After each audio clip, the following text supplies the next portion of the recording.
Welcome back to Iqbal کا پاکستان. حکیم صاحب اسی کو آگے اور ڈسکس کرتے ہیں کہ جتنا جو بات میں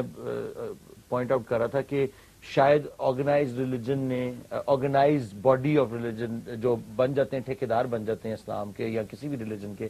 انہوں نے اسلام کو زیادہ نقصان پہنچایا ہے بجائے کہ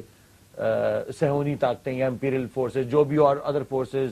ایون کرسچن فورسز جو بھی اور اس وقت جنگیں بھی چل رہی تھیں بہت ساری. تو آپ اس سے ایگری کرتے ہیں؟ جس پہ تمام ہے every thing that become an organise cult, چاہے وہ آرگنائزڈ اکانومی ہو جو کلٹ بن جائے جو کنٹرول کرے, ان کا بینکنگ سسٹم ہو, ان کا انڈسٹریل ملٹری کمپلیکس ہو,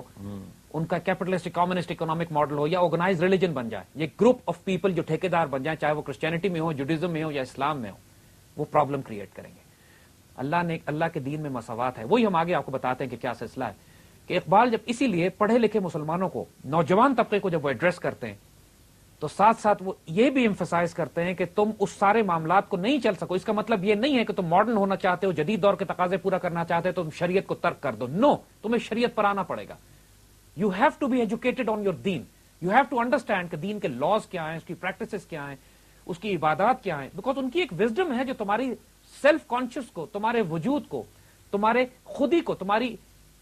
تمہارے اندر غیرت کی حفاظت کرنے کے لیے بنائے گئے ہیں یہ سسٹمز. تو اسی لیے جب وہ پہلے بات کرتے ہیں کہ جب لا الہ کی بات کرتے ہو اور اپنے اندر سارے خدا توڑو, سارے بت کو توڑو جو تمہارے زمانے میں بنے ہوئے ہیں, کہیں کسی جیسے ہم نے عرض کیا, کسی کا بت روپیہ ہے, کسی کا پیسہ ہے, کسی کا خاندان ہے, کسی کا عہدہ ہے, کسی نے رینکس, گاڑیاں,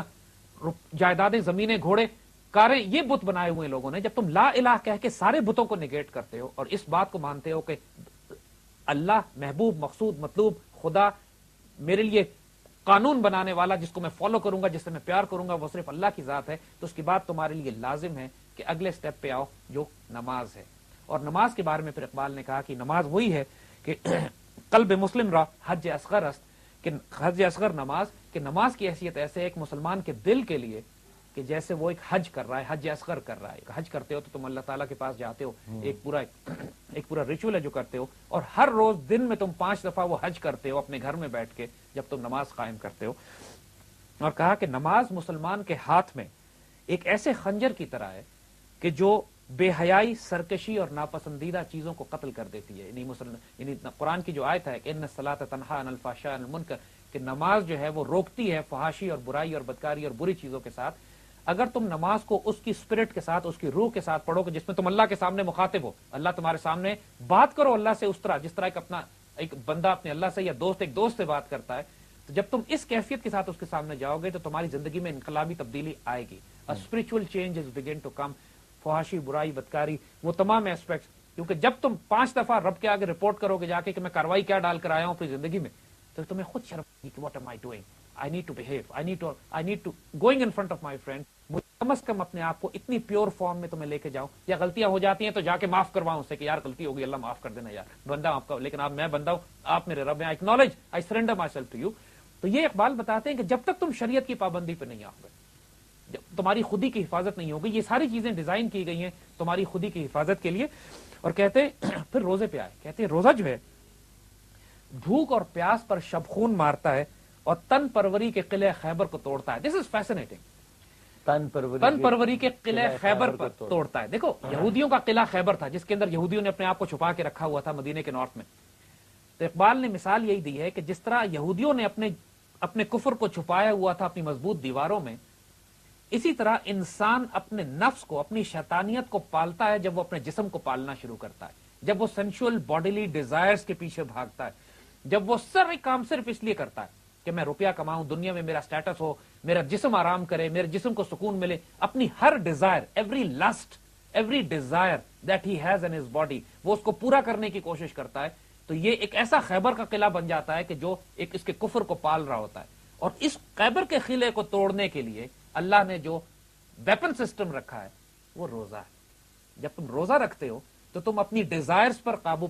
پانے کی تربیت حاصل کرتے ہو. کھانا پینا چیزیں سب سامنے رکھی ہوئی ہیں, تمہارے پاس اختیار بھی ہے, طاقت بھی ہے, لیکن تم اپنی بھوک, اپنی پیاس, اپنی سینشل پلیجرز کو روک رہے ہو اس لیے کہ اللہ کا حکم دیا. اللہ نے کہا ہے مجھے یہ, جب تک کہ 1 سال کے کم از کم 1 مہینہ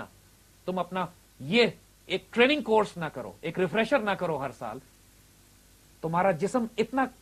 کمزور ہو جائے گا, اتنا سرنڈر کر جائے گا, تمہارا نفس اتنا اسٹرانگ ہو جائے گا کہ تمہارا قلب سرنڈر کر جائے گا اس کے آگے, پھر تم اپنی خواہشات نفس اور اپنی ڈیزائر سے چلو گے, تمہارے اوپر there be no self control over your self.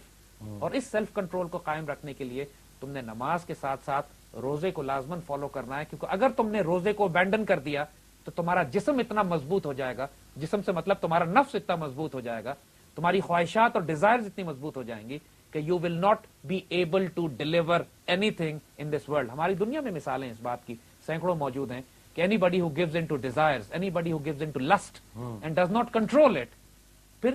خواہشات کی تو کوئی حد ہی نہیں ہے, انسان کی نیڈز تھوڑی ہوتی ہیں, بالکل اٹس دا ڈیزائرز جو مروا دیتی ہیں انسان کو. آپ لوگوں گھروں میں دیکھو, جوتے کے ہمیں 5 یا 10 جوڑے جوتے سے زیادہ انسان کو کیا چاہیے ہوتی ہے. دیر آر پیپل جن کے پاس 200 جوڑے جوتے رکھے ہوئے ہیں. انسان 10, 15, 20 سوٹ سے زیادہ کیا پہنتا ہے, اور 200, 400 سوٹ الماریوں میں لٹکے ہوئے ہوتے ہیں, 200 شرٹس ہوتی ہیں.